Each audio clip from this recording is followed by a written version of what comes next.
ನಮಸ್ಕಾರ. Welcome to ಸಮೃದ್ಧಿ ಅಡುಗೆ ಮನೆ ಚಾನಲ್. ಇವತ್ತು ಸೂಪರ್ ಆಗಿರುವಂಥ ಕ್ಯಾಪ್ಸಿಕಮ್ ಗ್ರೇವಿನ ಮಾಡ್ತಾ ಇದ್ದೀನಿ. ಚಪಾತಿಗಂತೂ ತುಂಬಾ ಚೆನ್ನಾಗಿರುತ್ತೆ, ದಿಢೀರಾಗಿ ಕೂಡ ಮಾಡ್ಕೋಬೋದು. ಸೊ ಯಾವ ರೀತಿ ಅಂತ ನೋಡೋಣ. ಅದಕ್ಕಿಂತ ಮುಂಚೆ ಇನ್ನೂ ನಮ್ಮ ಚಾನಲ್ನ ಯಾರೆಲ್ಲ ಸಬ್ಸ್ಕ್ರೈಬ್ ಮಾಡ್ಕೊಂಡಿಲ್ಲ ಪ್ಲೀಸ್ ಸಬ್ಸ್ಕ್ರೈಬ್ ಮಾಡ್ಕೊಳ್ಳಿ. ಹಾಗೆ ಆದಷ್ಟು ಈ ವಿಡಿಯೋನ ನಿಮ್ಮ ಫ್ರೆಂಡ್ಸ್ಗಳಿಗೂ ಕೂಡ ಶೇರ್ ಮಾಡಿ. ಇವಾಗ ವಿಡಿಯೋನ ಸ್ಟಾರ್ಟ್ ಮಾಡೋಣ. ಇವಾಗ ಒಂದು ಪ್ಯಾನ್ ಇಟ್ಕೊಂಡು ಸ್ವಲ್ಪ ಎಣ್ಣೆನ ಹಾಕೊಳ್ಳೋಣ. ಎಣ್ಣೆ ಕಾಯ್ದ ನಂತರ ಇದಕ್ಕೆ 1, 2ರಿಂದ 3 ಹಸಿಮೆಣಸಿಕಾಯಿನ ಹಾಕ್ಕೊಂಡು ಚೆನ್ನಾಗಿ ಫಸ್ಟ್ ನಾವು ಫ್ರೈ ಮಾಡ್ಕೋಬೇಕಾಗುತ್ತೆ.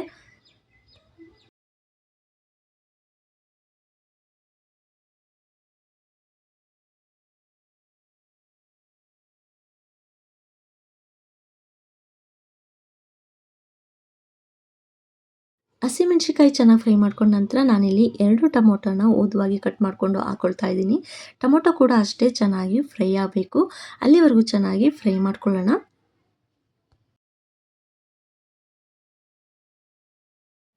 ಟೊಮೊಟೊ ಅರ್ಧ ಸ್ಮ್ಯಾಶ್ ಆದಮೇಲೆ ಇವಾಗ ಅರ್ಧ ಸ್ಪೂನ್ ಆಗುವಷ್ಟು ಶುಂಠಿ ಬೆಳ್ಳುಳ್ಳಿ ಪೇಸ್ಟ್ನ ಹಾಕ್ಕೊಳ್ತಾ ಇದ್ದೀನಿ. ಶುಂಠಿ ಬೆಳ್ಳುಳ್ಳಿ ಪೇಸ್ಟ್ ಚೆನ್ನಾಗಿ ಫ್ರೈ ಮಾಡ್ಕೊಳ್ಳಿ, ಇಲ್ಲಾಂದರೆ ಲಾಸ್ಟ್ವರೆಗೂ ಹಸಿ ಸ್ಮೆಲ್ ಇರುತ್ತೆ. ಚೆನ್ನಾಗಿ ಫಸ್ಟು ನಾವು ಫ್ರೈ ಮಾಡ್ಕೋಬೇಕಾಗುತ್ತೆ. ಇವಾಗ ಕ್ಯಾಪ್ಸಿಕಮ್ ಮತ್ತು ಈರುಳ್ಳಿನ ಹಾಕ್ಕೊಂಡಿದ್ದೀನಿ. ಇಲ್ಲಿ ನಾನು ಈರುಳ್ಳಿನ 2 ತೊಗೊಂಡಿದ್ದೀನಿ, ಹಾಗೆ ಕ್ಯಾಪ್ಸಿಕಮ್ನು ಕೂಡ 2ನ್ನ ತೊಗೊಂಡು ಉದ್ದುದ್ದವಾಗಿ ಕಟ್ ಮಾಡಿಕೊಂಡು ಹಾಕ್ಕೊಳ್ತಾ ಇದ್ದೀನಿ. ಇವಾಗ ಇದಕ್ಕೆ ಸ್ವಲ್ಪ ಉಪ್ಪನ್ನ ಹಾಕ್ಕೊಂಡು ಚೆನ್ನಾಗಿ ನಾವು ಫಸ್ಟು ಬಾಡಿಸ್ಕೊಳ್ಳೋಣ. ಉಪ್ಪು ಹಾಕೋದ್ರಿಂದ ಬೇಗ ಬೇಯುತ್ತೆ ಅಂತ ಹೇಳಿ ಹಾಕೋದು. ಇವಾಗ ಸ್ವಲ್ಪ ಉಪ್ಪನ್ನ ಸೇರಿಸ್ಕೊಂಡು ನಂತರ ಚೆನ್ನಾಗಿ ಮಿಕ್ಸ್ ಮಾಡಿಕೊಂಡು ಲಿಡ್ ಕ್ಲೋಸ್ ಮಾಡಿ ಒಂದು 2 ಮಿನಿಟ್ ನಾವು ಬಿಡೋಣ. ಹಾಗೇನೆ ಕ್ಯಾಪ್ಸಿಕಮ್ ಎಲ್ಲ ಬೇಯೋಷ್ಟರಲ್ಲಿ ಇದಕ್ಕೊಂದು ಚಿಕ್ಕ ಮಸಾಲೆನ ಮಾಡ್ಕೊಳ್ಳೋಣ. ನಾನಿಲ್ಲಿ ಒಂದು 2-3 ಸ್ಪೂನ್ ಆಗುವಷ್ಟು ಕಡಲೆಬೀಜನ ಹುರ್ಕೊಂಡು ಮೇಲ್ಗಡೆ ಇರುವಂಥ ಸಿಪ್ಪೆನೆಲ್ಲ ತೆಗೆದಿಟ್ಕೊಂಡು ಮಿಕ್ಸಿ ಜಾರ್ಗೆ ಹಾಕ್ಕೊಳ್ತಾ ಇದ್ದೀನಿ. ಇದ್ರ ಜೊತೆಗೇನೆ ಒಂದು ಅರ್ಧ ಕಪ್ಪಷ್ಟು ತೆಂಗಿನಕಾಯಿ ತುರಿನ ಸೇರಿಸ್ಕೊಂಡು ಚೆನ್ನಾಗಿ ರುಬ್ಕೊಳ್ಳೋಣ. ಸ್ವಲ್ಪ ನೀರು ಹಾಕ್ಕೊಂಡು ರುಬ್ಕೊಳ್ಳಿ. ಸೊ ನೋಡ್ತಾ ಇದ್ದೀರಲ್ವ, ಒಂದು ಪೇಸ್ಟ್ ಥರ ರೆಡಿ ಆಗಿದೆ. ಇವಾಗ ಕ್ಯಾಪ್ಸಿಕಮ್ ಬೆಂದಿದೆ ಅಂತ ನೋಡೋಣ.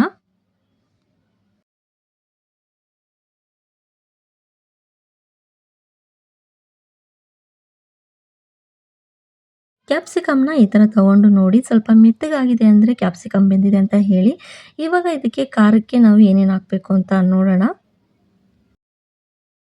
ಖಾರಕ್ಕೆ 1 ಸ್ಪೂನ್ ಧನಿಯಾ ಪುಡಿ, ಹಾಗೆ ಅಚ್ಚ ಖಾರ ಪುಡಿ 1 ಸ್ಪೂನ್ ಹಾಕ್ಕೊಂಡಿದ್ದೀನಿ.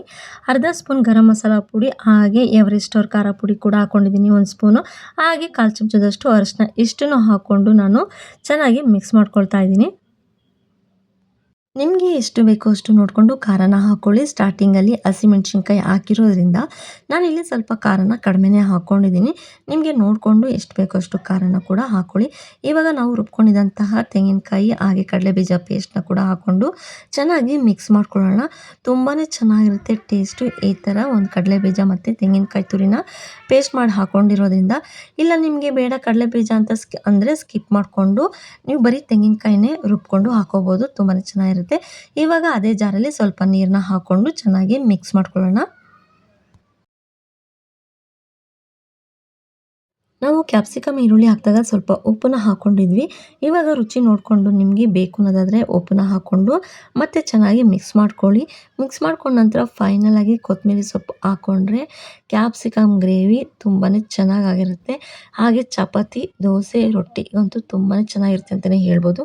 ಇದಕ್ಕೆ ನಾನು ಚಪಾತಿ ಕೂಡ ಮಾಡ್ಕೊಂಡಿದ್ದೆ. ತುಂಬಾ ಚೆನ್ನಾಗಿತ್ತು ಗ್ರೇವಿ ಕೂಡ. ನೀವು ಈ ರೆಸಿಪಿನ ದಿಢೀರಾಗಿ ಮಾಡ್ಕೋಬೋದು. ನೋಡಿ, ಫೈನಲಾಗಿ ಕೊತ್ತಂಬರಿ ಸೊಪ್ಪು ಹಾಕ್ತಾಯಿದ್ದೀನಿ. ಎಷ್ಟು ಚೆನ್ನಾಗಿ ಕಾಣಿಸ್ತಿದೆ ಅಲ್ವಾ, ಕ್ಯಾಪ್ಸಿಕಮ್ ಗ್ರೇವಿ ತುಂಬಾ ಚೆನ್ನಾಗಿ ಕಾಣಿಸ್ತಿದೆ. ಸೊ ಇವಾಗ ಒಂದು ಸಲ ಮಿಕ್ಸ್ ಮಾಡಿಕೊಂಡ್ರೆ ಫೈನಲ್ ಆಗಿ ಕ್ಯಾಪ್ಸಿಕಮ್ ಗ್ರೇವಿ ರೆಡಿ ಆಯಿತು ಅಂತಲೇ ಹೇಳ್ಬೋದು.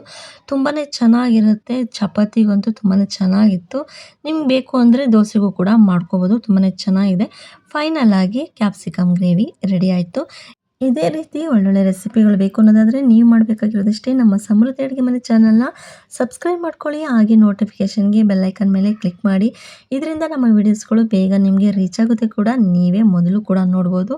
ಹಾಗೆ ಚಪಾತಿಗಂತೂ ತುಂಬಾ ಚೆನ್ನಾಗಿತ್ತು. ನೀವು ಒಂದ್ಸಲ ಟ್ರೈ ಮಾಡಿದರೆ ಪ್ಲೀಸ್ ನಿಮ್ಮ ಕಮೆಂಟ್ ಮೂಲಕ ನಮಗೂ ಕೂಡ ತಿಳಿಸಿ. ಹಾಗೆ ಈ ವಿಡಿಯೋನ ತಪ್ಪದೆ ನಿಮ್ಮ ಫ್ರೆಂಡ್ಸ್ಗಳಿಗೂ ಕೂಡ ಶೇರ್ ಮಾಡಿ. Thank you.